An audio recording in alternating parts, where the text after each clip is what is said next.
아침 말씀. 오늘 본문 말씀은 사도행전 9장 32절에서 43절입니다.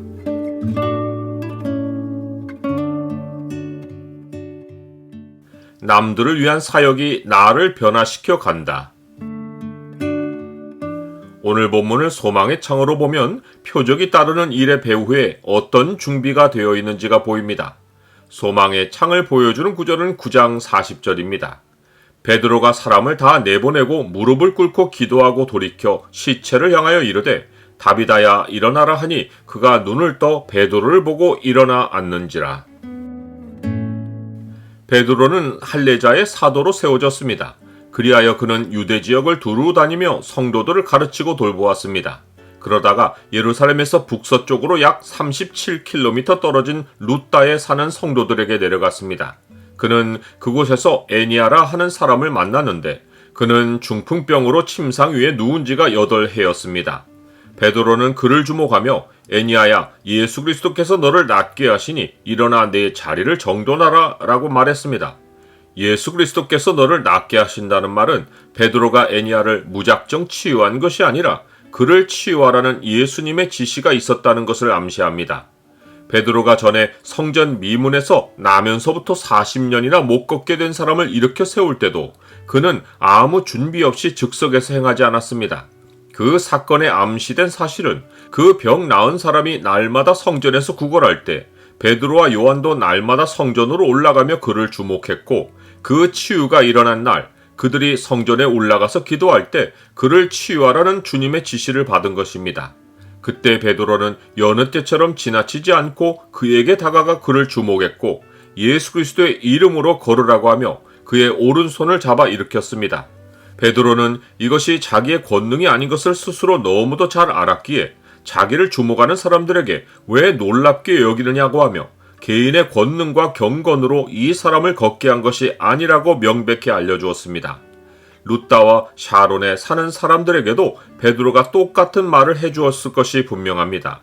그 결과 그들은 그 권능이 베드로에게서가 아니라 주님에게서 나온 것을 알고 나은 사람을 보고 주님께로 돌아왔습니다.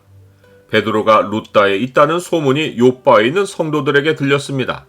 요빠는 룻다에서 약 18km 더 서쪽으로 떨어진 곳으로서 지중해 해안의 항구 도시였습니다.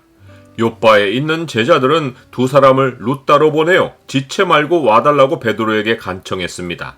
이는 다비다라 하는 여제자 때문이었습니다. 다비다는 아람어이고 헬라어로 번역하면 도르가입니다. 다비다는 선행과 구제하는 일이 심히 많았는데 병들어 죽었고 사람들은 그 시체를 씻어 다락에 누였습니다. 베드로는 요빠에서 온 사람들을 따라 함께 갔습니다. 그가 요빠에 이르자 사람들은 그를 데리고 시체가 누워있는 다락방에 올라갔습니다. 모든 과부는 베드로 곁에 서서 울며 도르가가 자기들과 함께 있을 때 지었던 속옷과 겉옷을 다 내보였습니다. 베드로는 지금 병든 사람 앞이 아니라 죽은 사람 앞에 있었습니다. 사람을 낫게 한 일도 자기 권능이 아니었지만 죽은 사람을 살리는 것은 아예 사람이 할 수 없는 일이었습니다. 베드로는 사람들의 요구와 울음소리에 방해받지 않고 온전히 주님 앞에서 주님의 뜻이 무엇인지를 물어보고 싶어서 사람들을 다 내보냈습니다. 그는 시체를 바라보지 않고 돌아 앉아서 무릎을 꿇고 기도했습니다. 이것은 주님의 뜻을 묻기 위해서이기도 했지만 유대인으로서 시체를 가까이 하면 부정해지는 율법의 규례 때문이기도 했습니다.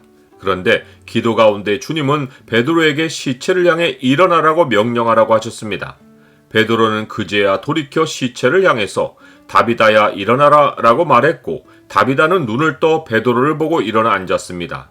베드로는 손을 내밀어 다비다를 일으켰고 성도들과 과부들을 불러들여 그가 살아난 것을 보였습니다. 성도들은 이 권능이 베드로의 것이 아니라 주님의 권능인 줄을 확실히 깨닫고는 많은 사람이 주를 믿었습니다. 나는 어떤 기이한 일이 나를 통해 일어나도 모든 영광을 주님께 돌립니까? 베드로는 유대인으로서 본래 시체를 가까이 하지 않았는데 주님은 다비다를 살리기 위해 베드로를 시체 곁으로 이끄셔서 베드로의 유대적 관습을 깨뜨리셨습니다.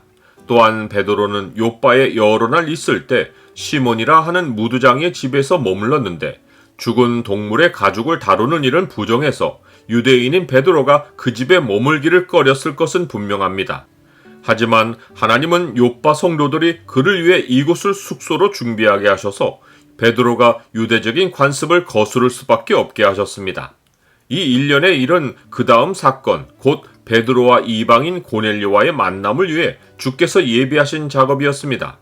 베드로는 주의 가르침을 전하며 그 가르침을 따라 스스로 살고 있었지만 그의 내면 깊은 곳에는 율법이 말하는 바 속된 것을 가까이 하지 않으려는 성향이 있었습니다. 주님은 이 두 번의 일과 다음에 일어날 일을 통해 베드로가 구습을 따르는 자기 옛사람을 온전히 벗어버리도록 도와주셨습니다.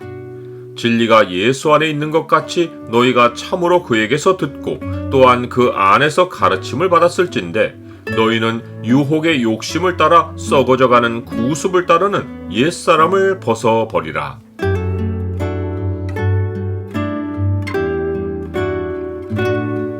주님, 주께서 제게 맡기신 직분은 성도들만 아니라 제게도 유익을 주시기 위해서입니다. 그러하기에 어떤 일을 하더라도 희생으로 생각하지 않고 모든 일에 기도와 간구로 주의 뜻을 분별하고 온전히 주를 의지하고 행하게 하옵소서. 예수 그리스도 이름으로 기도드립니다. 아멘.